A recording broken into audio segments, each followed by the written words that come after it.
Why is it so hard to sometimes drive our donations to a donation center? I sometimes stare at bags for weeks and then flake on it. I'm starting to really worry that I've been doing this wrong or that I'm irresponsible with what I buy and what I toss and how I recycle.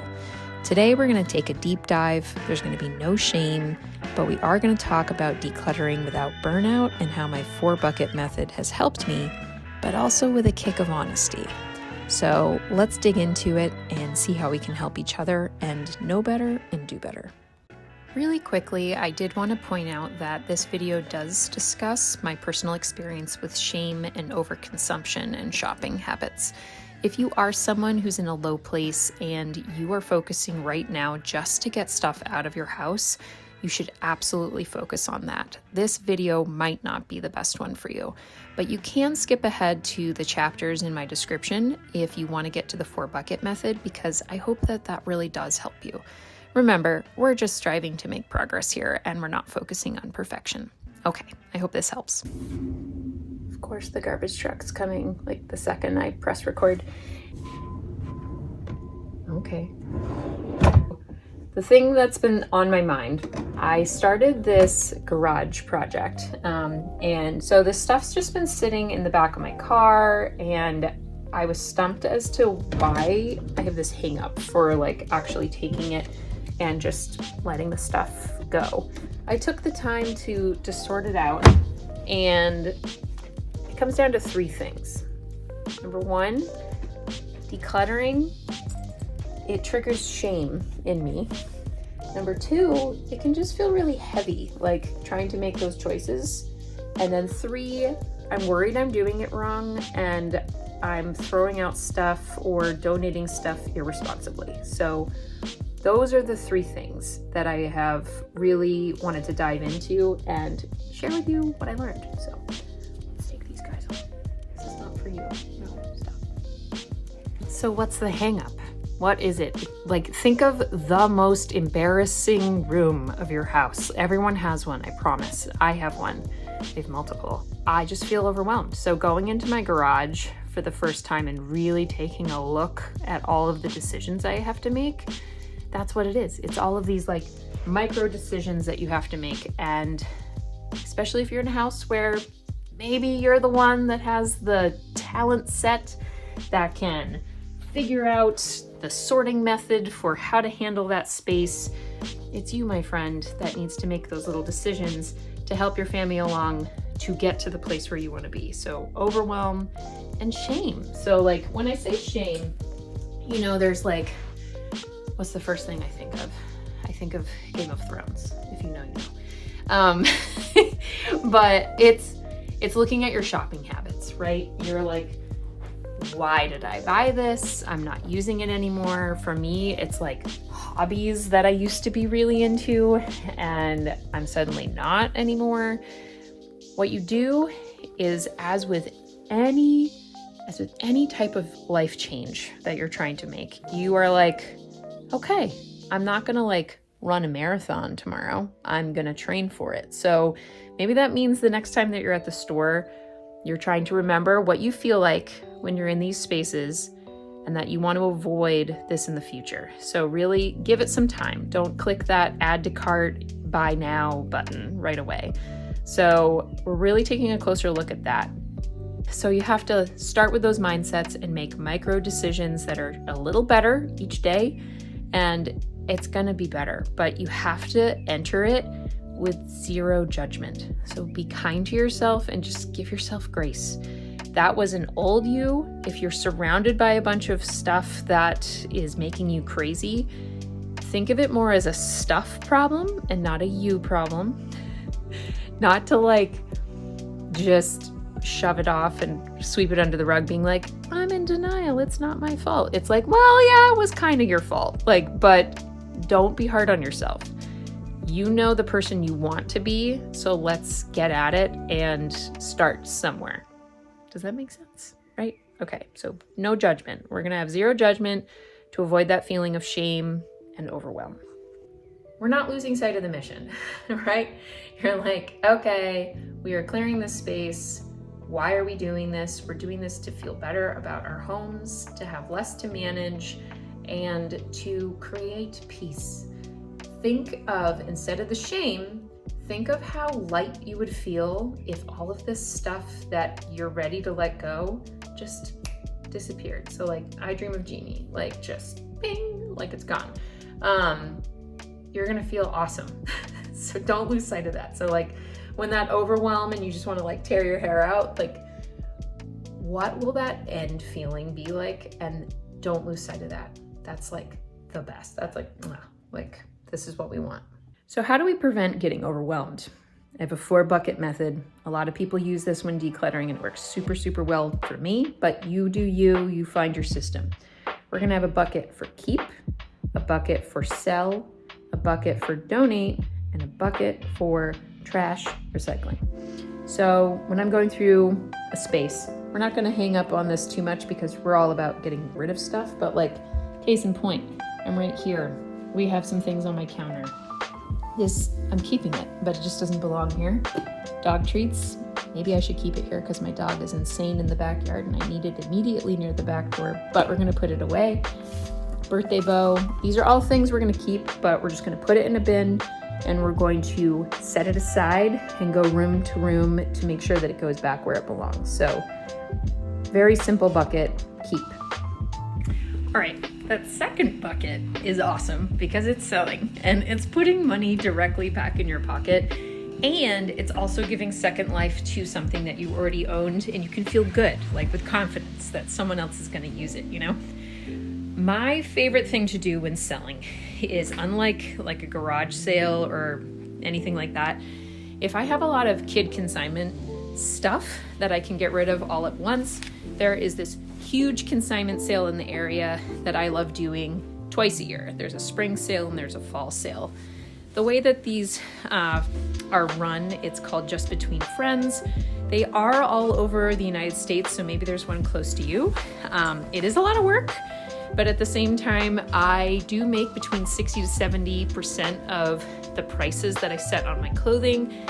It's the best way for me to get rid of the most stuff all at once, make some money back on it, and the rest of the stuff that doesn't sell, which is about 10% of what I send, because I do try to price stuff affordably and it sells really well. It just gets donated, so it doesn't have to come back to my house. So I have really loved all of the different times that I have done consignment sales. Another option, of course, is Facebook Marketplace. It's a love-or-hate relationship, am I right? As well as things like Mercari or Poshmark. I haven't tried those before, but I've heard good things, and of course eBay. But the thing about selling is it takes time.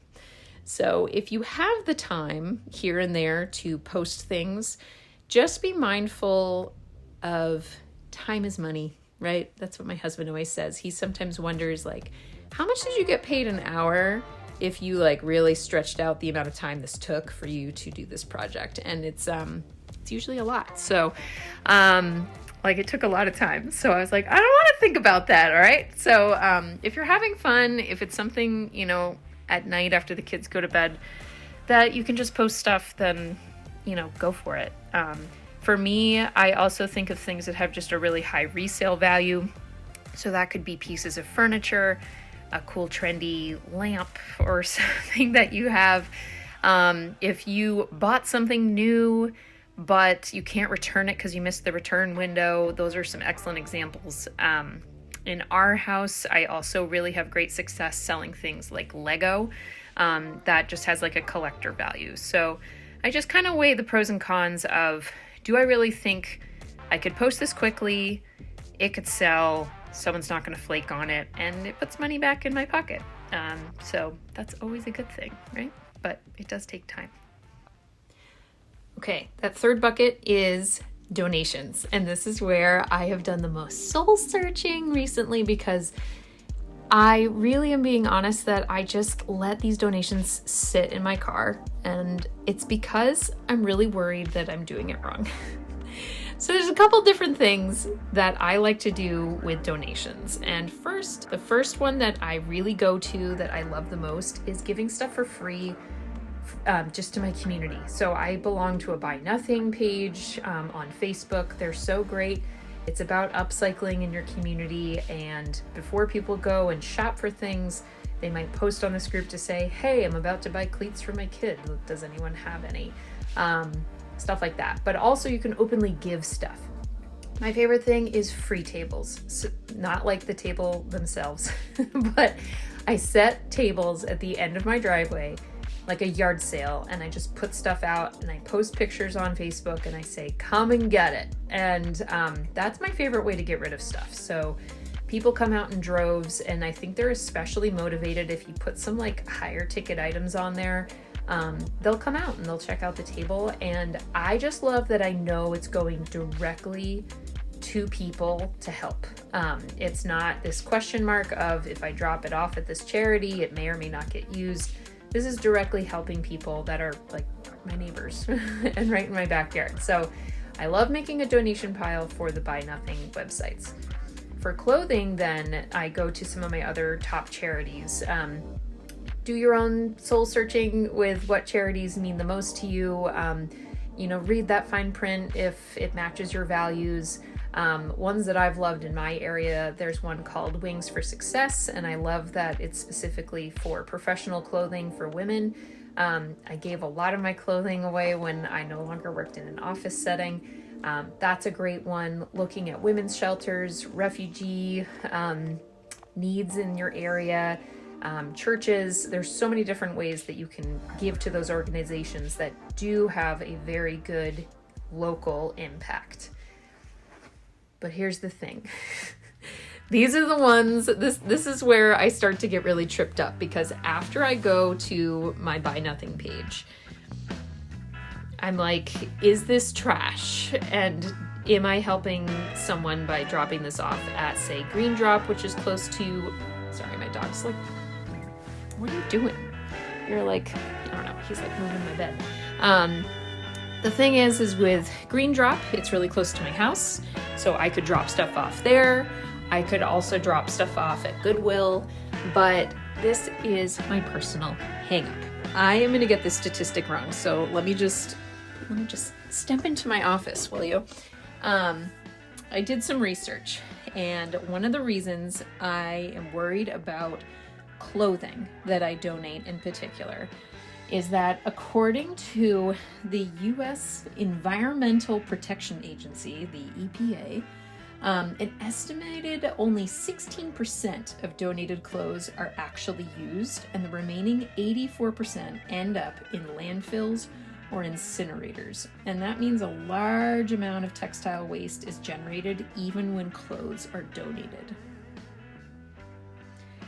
So this is why I get all stressed out. Here's the takeaway from what I understand, is that yes, there are charities that try to get stuff on the shelves, but that probably only 20 to 30% of what is dropped off actually makes it into the store. But a large percentage of clothing, just in general, is, especially if it's damaged or unsuitable, ends up in landfills or incinerators. So what's the takeaway from this? Again, we're going to go back to that feeling of shame, and I'm like worried about it. You can hope that when something gets donated that it could help. But my takeaway from all of this is that we really are mindful of our shopping habits in general. There can be this mentality of, well, if I at least donate it, then it's getting used again. It's just not true, according to these alarming statistics in particular. So I know I'm going to really try to make sure that my clothing habits in particular are really honed in, and I'm not going to be mad about my past self, like if things don't fit or if they don't work.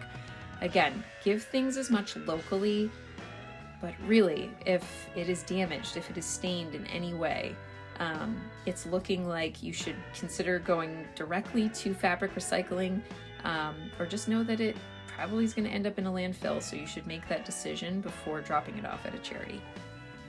Just let it go. Trash happens.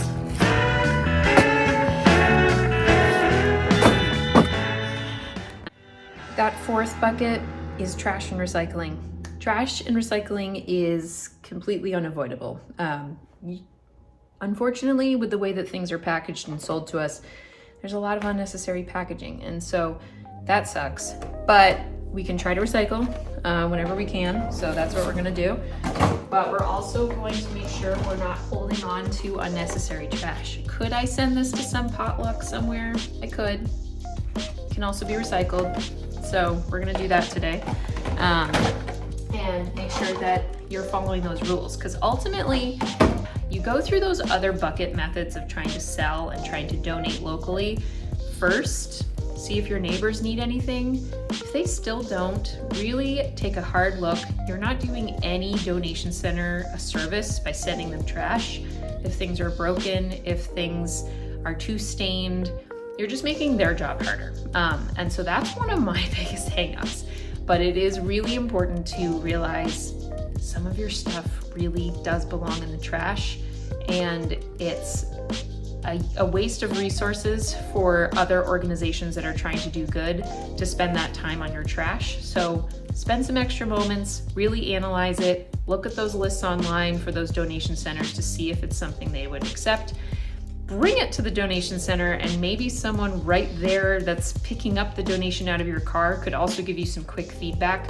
That way it's like, nope, I'll save you the trip. I'll go right to my local dumpster and make sure that this goes in the trash. I also do that with fabric recycling, where I'm like, I know that this is trash, but do you take recycling here for fabric textile recycling? I've gone through it already, so that's a great service as well. But that's also why these donations take so long to do. So we're gonna get better. We're gonna get better.